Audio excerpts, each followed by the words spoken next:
Hello, and welcome to Season 5 of the Your Neurodiverse Relationship podcast. I'm Jodi, Carlton, your host, and I'm a neurodiverse relationship expert. But like so many of you, I've been on my own journey of discovering and understanding neurodiversity, both in my personal life with my family members and even myself, and professionally as a therapist and now relationship coach to people around the world. I'm often asked, can neurodiverse partner relationships actually work? And the answer is absolutely they can. Just like any relationship, there are core variables that influence whether or not you'll thrive as a couple. Neurodiverse relationships are no different, but they have the added layer of being neurodiverse, where one or both partners is neurodivergent. So this season, I've got a lineup of couples and partners who are in neurodiverse relationships that are working. They get real personal with me about the challenges they have faced and how they've overcome those challenges in their relationships. Let's get started.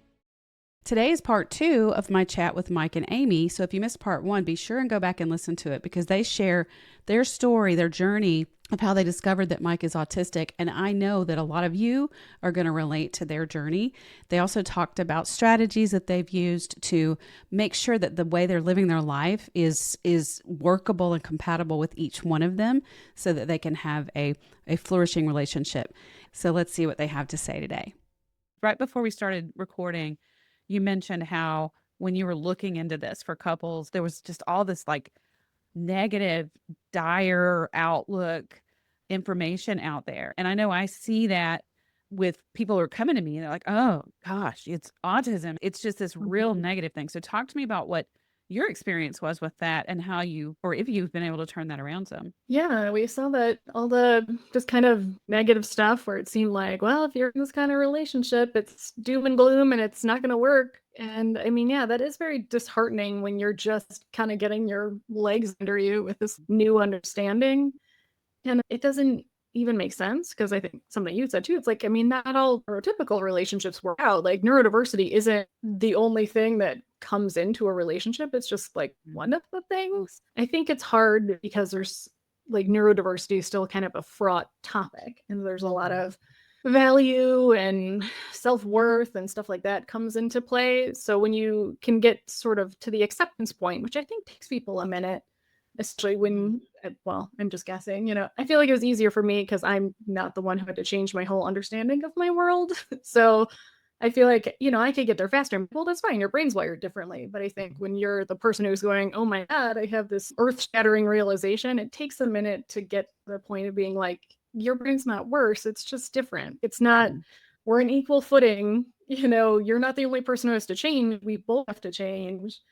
And then also to get to that point of like being able to tease and laugh and kind of be like, hey, like that was like an autistic thing I did, or that was sometimes I say Amy's so extroverted, even it's just like because she went out once. Yeah, I'm not.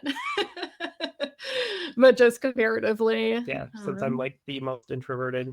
Or just like recognizing, so like I'm not as bothered by clutter, for example, right? Like I just doesn't like register for me. I have some ADHD traits. I don't know if I'm all the way, but maybe in another 3 years I'll figure out that I am.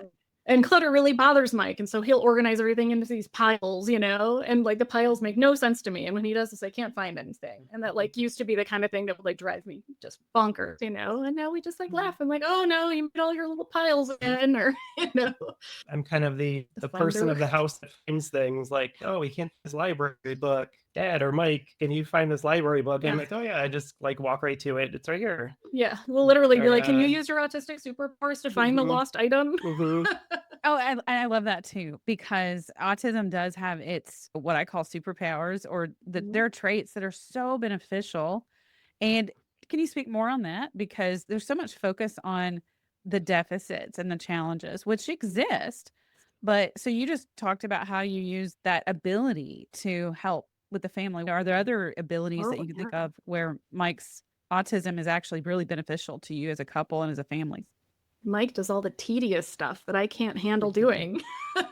Before Mike, I just put everything on like auto pay and just hope for the best because I can't let certain focus on it because that's like one of those ADHD maybe trait. I think at work, it's helped me a lot working in supply chain just to know where everything is, keep everything organized, labeled, being able to focus for a long time and just looking at numbers and reports and things like that? I find, and this is one of these sort of anecdotal things, I don't have research, that I have found with Mike and in working with most of my caseload at this point is neurodiverse, and quite a few of people are autistic.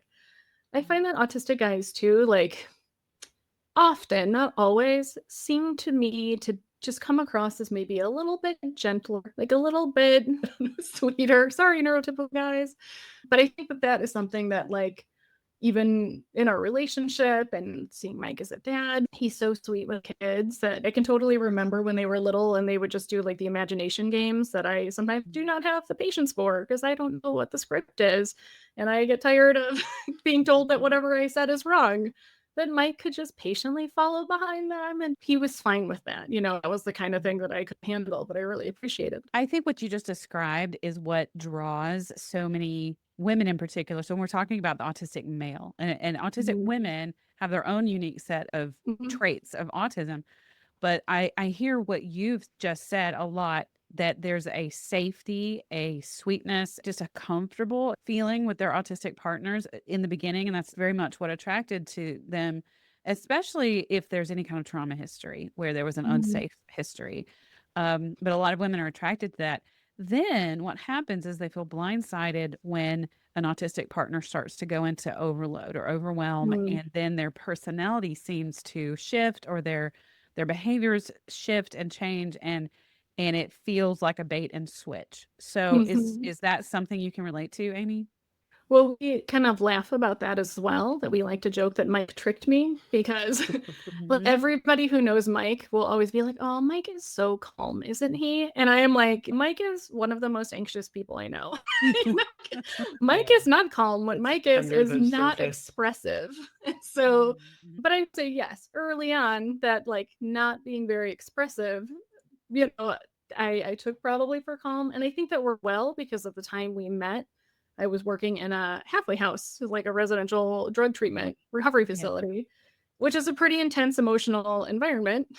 So to like come home to this guy that I'd be like, hey, how was your day? Like, any feelings? And he'd be like, everything's fine. Nope, no feelings. I mean, maybe not a verbatim script, basically. It's just like, this is so great that you're so stable and like you just really have your stuff together and like that's cool. But it turns out he doesn't, and I love him anyways, and it's fine. Yeah, stabilizing is a word I hear a lot.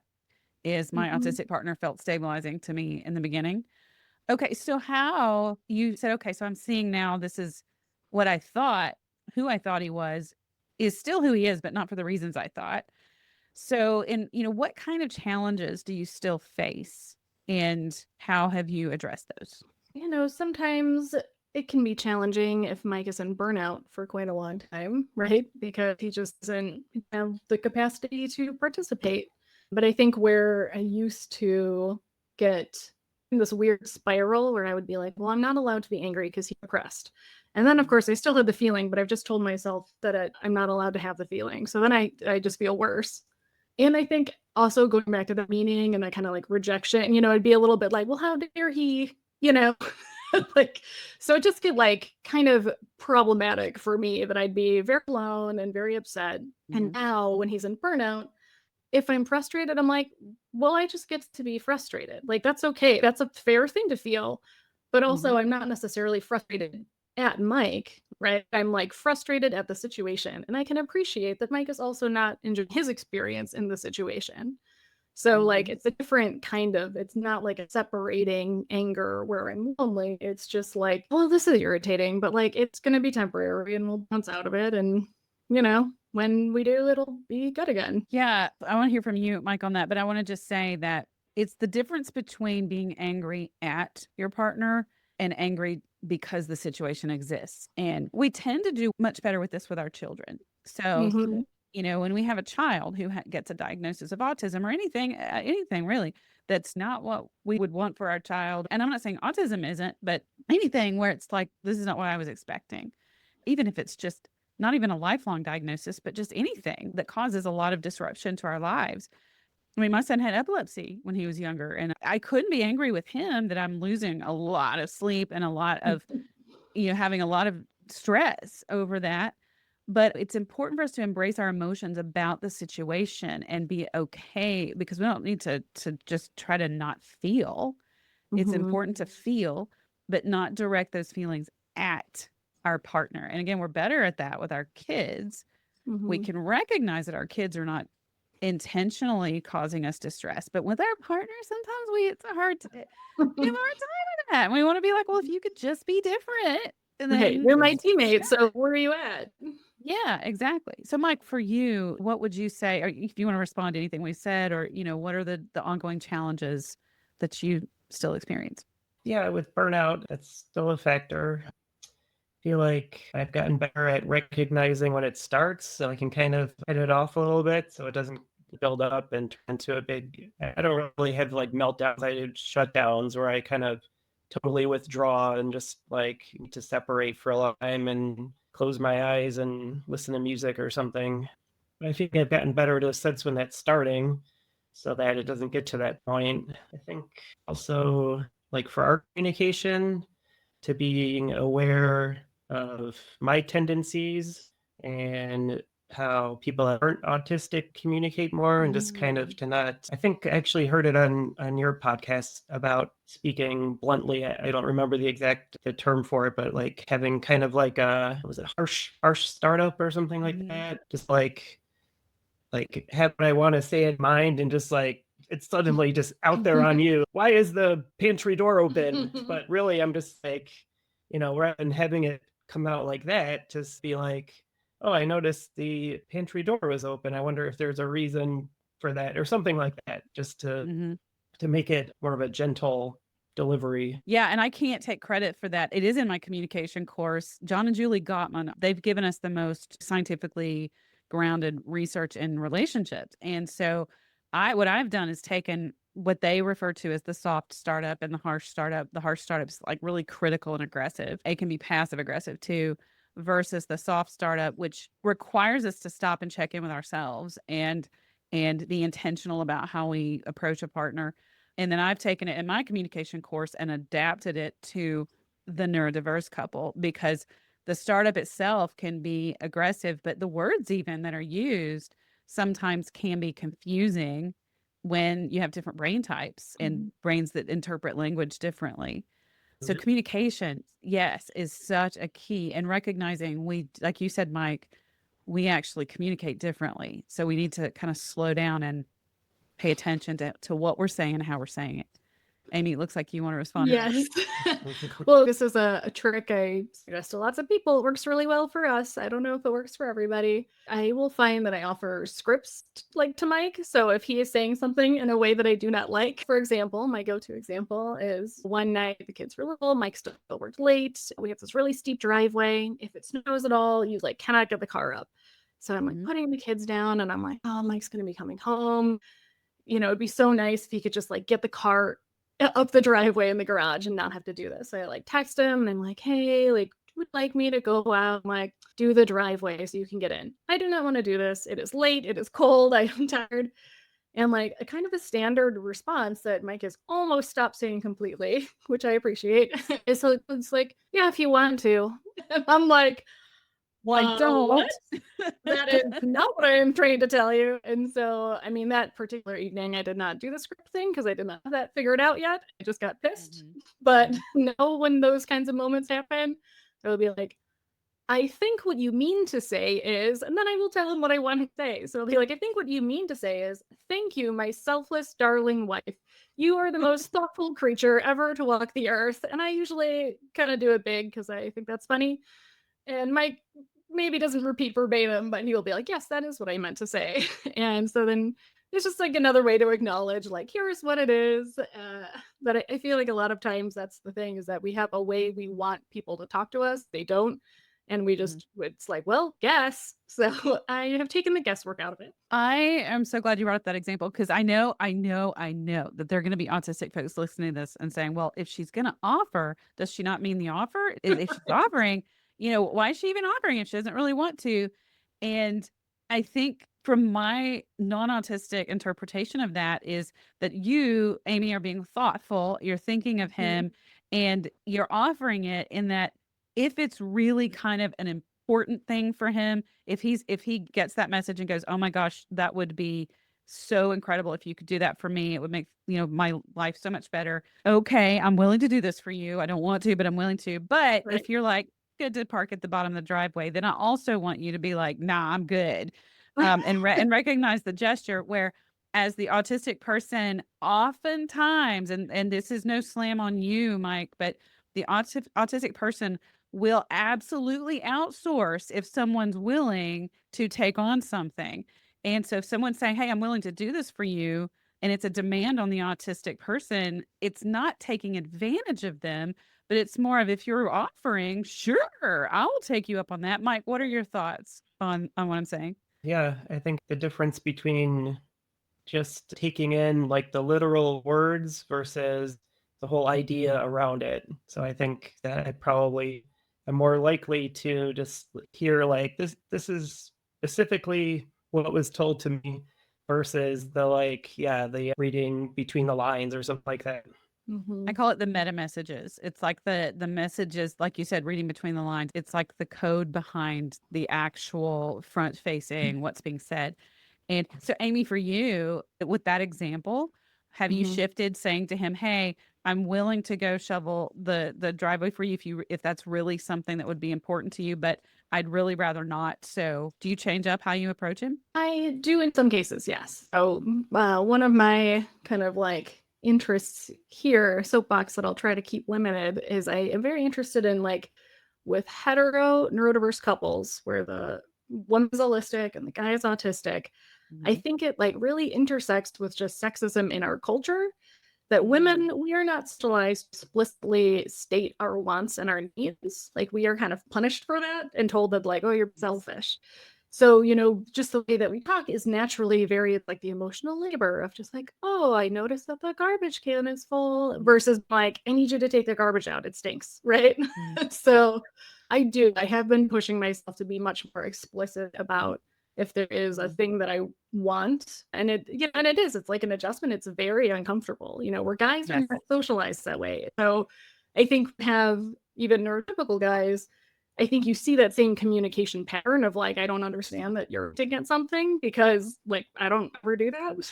Right. So, and then when you put on top like an autistic brain that maybe doesn't Mhm. necessarily do subtext, I think it just really magnifies that. And I think that can play into the Cassandra thing because then, if I go vent to my friend and her neurotypical relationship and I'm like, he never gets this, they're like, yeah, that's just guys. And I'm like, no, but it's different. It's more than that.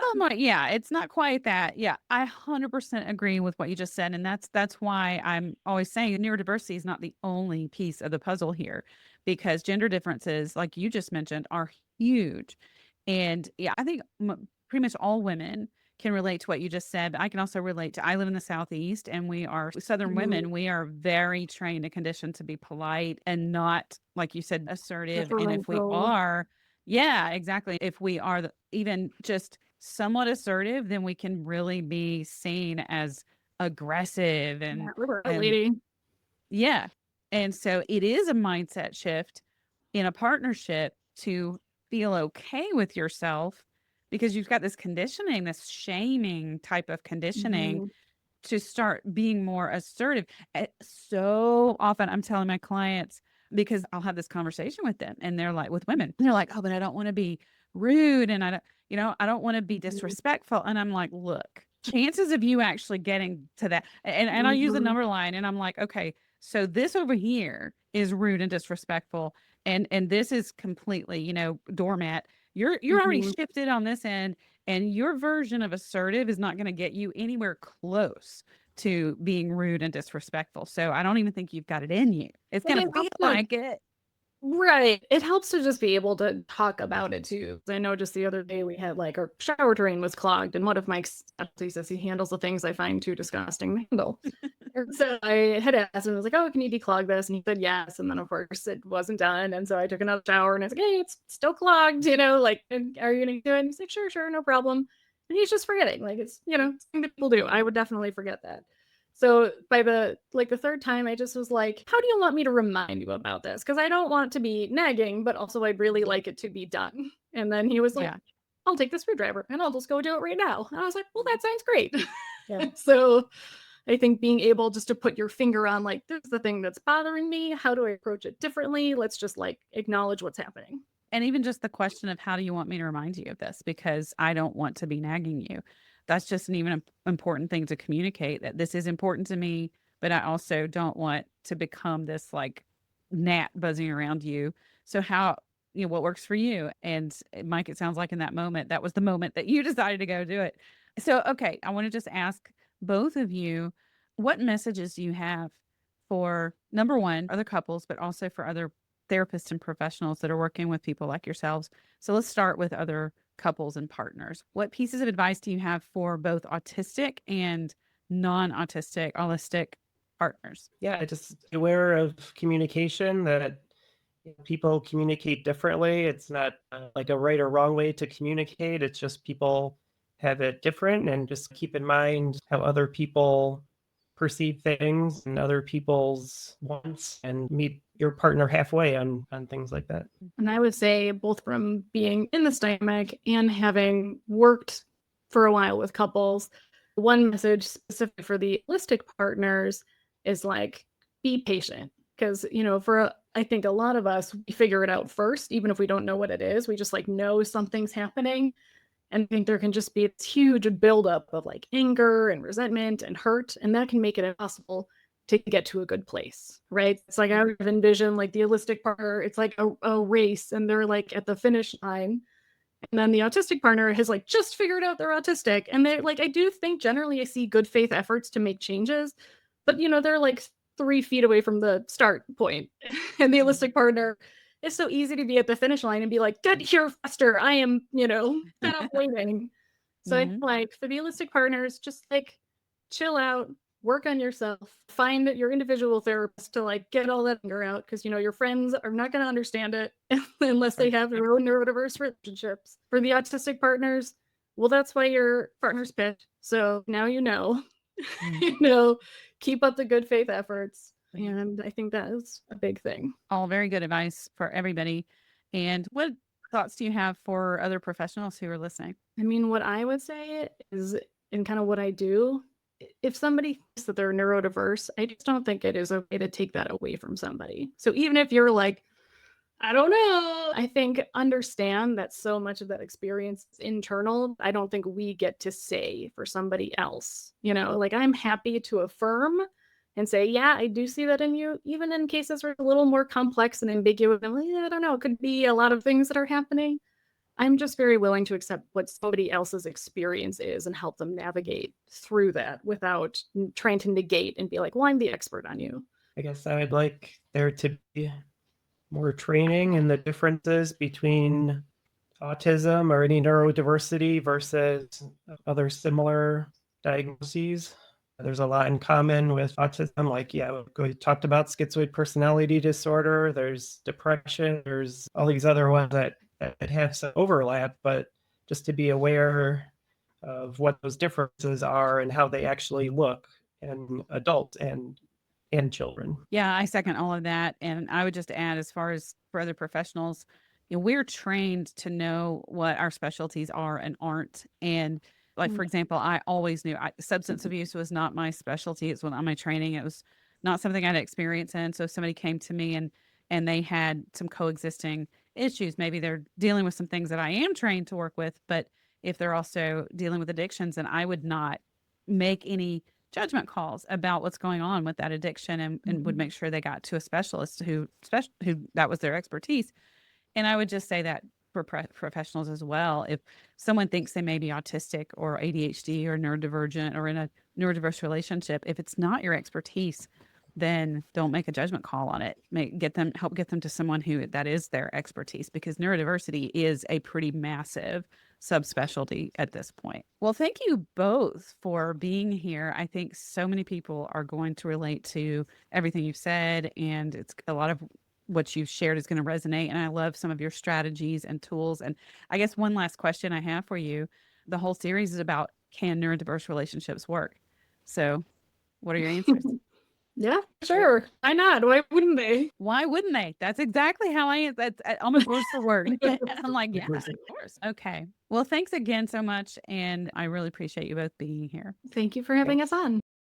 That's a wrap for today's episode. Be sure to subscribe or follow the podcast so you won't miss any of these amazing interviews. And as always, if you're benefiting and enjoying this podcast, please give us a review. It really helps other people know that this podcast is really beneficial and worth listening to. Thanks for watching on YouTube or tuning in to your favorite podcast platform. And don't forget to visit me online at jodicarlton.com for more resources. I have assessment quizzes, educational articles, courses, and more. And if you have any questions, just reach out to my team at gethelp@jodicarlton.com. Until next time.